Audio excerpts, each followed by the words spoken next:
अस्सलाम वालेकुम वरहमतुल्लाहि वबरकातुहू। मोहतरम नाज़रीन, आपने बारहा उलमा कराम से हदीस सुनी होगी कि रिश्तेदारी अल्लाह ताला के अर्श से जुड़ी रहती है और कहती है सिलमन वसलनी वक्त अमन क़तअन्नी, ऐ अल्लाह तू उसे सलामत रख, उसे जोड़े रख जो मुझे जोड़ता है, जो मुझे बाकी रखता है, और तू उसे तोड़ कर रख दे, उसे बर्बाद कर दे, उसे खत्म कर दे जो मुझे तोड़ता है।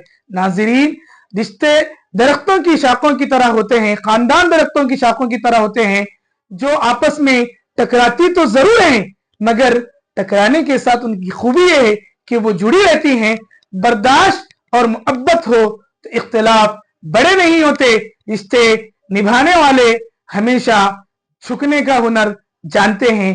आपके थोड़ा झुकने से एक रिश्ता सलामत रह रहा है, तो गोया कि आप रिश्तेदारी जो अल्लाह के अर्श से जुड़कर आपके लिए दुआ कर रही है, वो दुआ लेने वाले हैं। आप अपनी अना में, अपनी ईगो में अगर तकब्बुर और घुमंड करते हुए रिश्तेदारी को तोड़ रहे हैं, तो गोया के वो रिश्तेदारी अल्लाह के अर्श से जुड़कर आपकी हलाकत और बर्बादी की दुआ कर रही है। लिहाजा हमें सलामती पाने के लिए रिश्तेदारी को बाकी रखना है और अपनी जिंदगी में तवाज़ो को अपनाना है। अल्लाह हमें अमल की तौफीक अता फरमाए।